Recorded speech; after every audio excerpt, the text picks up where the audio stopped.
everyone, welcome to STEM with Gloucester County Library System.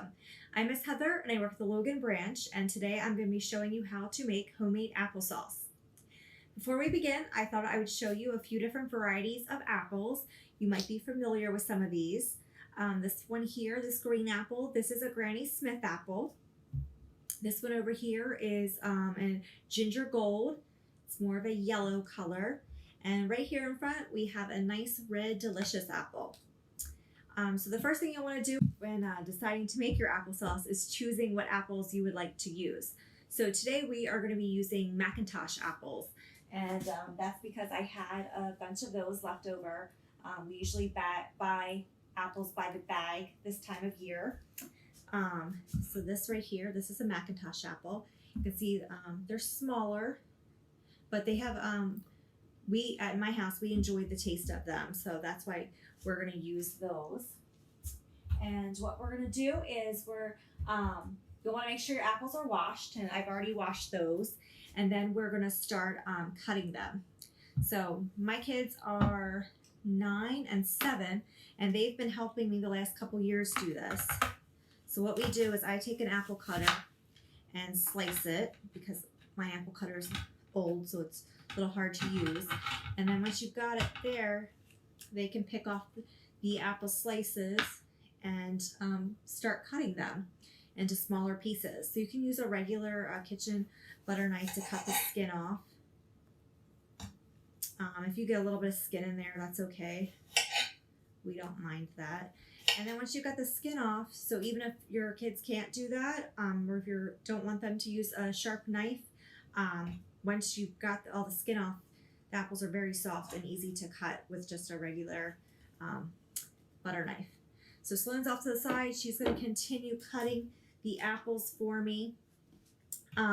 What you're going to need, I usually use about 6 apples at a time when we make our applesauce. You can use more.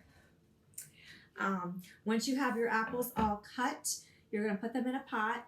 I usually use about, if I use the 6 apples, I use about 1/3 of a cup of water with my apples. And then if you want to use a little bit of sugar, you can. You can use about 1 to 2 tablespoons, depending on how much you like for taste. And you're going to put that all in your pot and cook it. We are just about finished cutting the apples, and I'm going to put all the ingredients in the pot and show you what that looks like in just a minute. Okay, so our apples are all cut, and we're going to put our ingredients together. So I'm going to grab a pot back here. So here's our bowl of apples, and because it took us a little bit to cut the apples, you can see our apples down at the bottom are brown. That's okay. There's actually a reason why apples turn brown.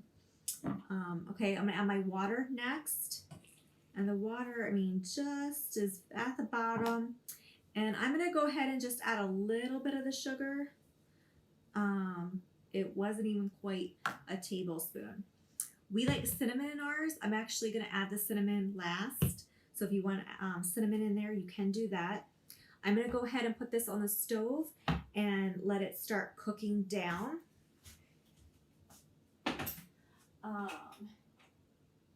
Some recipes call for you to bring it to a boil and then let it simmer. I just put it at a medium heat and keep an eye on it. It usually takes about 20 minutes. I'll let you know how long this takes to cook down, and I'll take a couple pictures during the process to show you what it looks like. But as I was saying about the apples turning brown, that's actually due to an enzyme inside of apples. When you cut them open, it's called polyphenol oxidase, abbreviated as PPO. Once that enzyme meets the oxygen in the air, that's what breaks down that enzyme, and the oxygen breaks down the enzyme and turns the apple brown. Doesn't happen with just apples. You might have noticed it with other fruits such as bananas or pears, even potatoes. Like when you peel potatoes to make mashed potatoes, it can happen to them. There are ways to prevent that. Obviously, when you cook your items, that stops it from turning brown. Another way is to cover it in water. And another way, something that's very good to do with the apples is use lemon juice. and that will slow the process down. The citric acid, the ascorbic acid in lemons will actually, the oxygen will attack that first before the PPO in the apples. So it will take a lot longer for your apple to turn brown. So that's something you can do. You can put some lemon juice on your sliced apples, or you can actually use pineapple juice or lime juice as well to prevent the browning process from happening. All right, so we're gonna let our apples cook and I will show you what it looks like when it's done. All right, so I had our ingredients cooking on the stove. Like I said, I actually had it on a medium heat, and it took 15 minutes for the apples to soften up. So after 15 minutes, and I stirred it probably 3 or 4 times while it was cooking. If you remember, when we started, I only put 1/3 of a cup of water in. After about 8 minutes, I saw that it was really absorbing all the water, so I did end up adding just about 1/4 cup more of water while it was cooking. And this is what you have. Look, right off, it's the stove still steaming.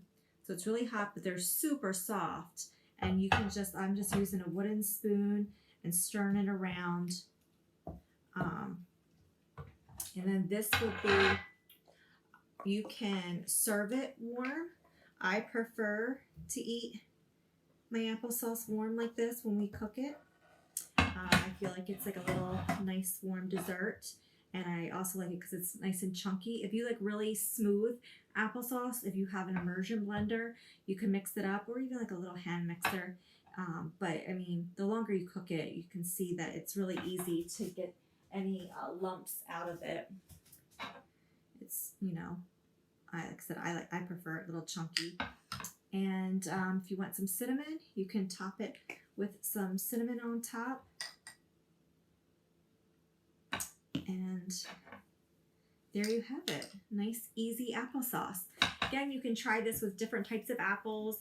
It's really your choice of what you like, and you can compare them and see what tastes better to your taste. So I hope you enjoyed it. I hope you try this. You can't mess it up. It's super easy. You just need some apples and water, really. Like I said, the sugar and cinnamon are optional. I've seen lots of other recipes out there that some call for brown sugar, or they cook it with apple cider. Some put nutmeg in there. So you can go ahead and try different things out and see what it is that you prefer. So again, thanks for watching, and we'll see you next time. Bye-bye.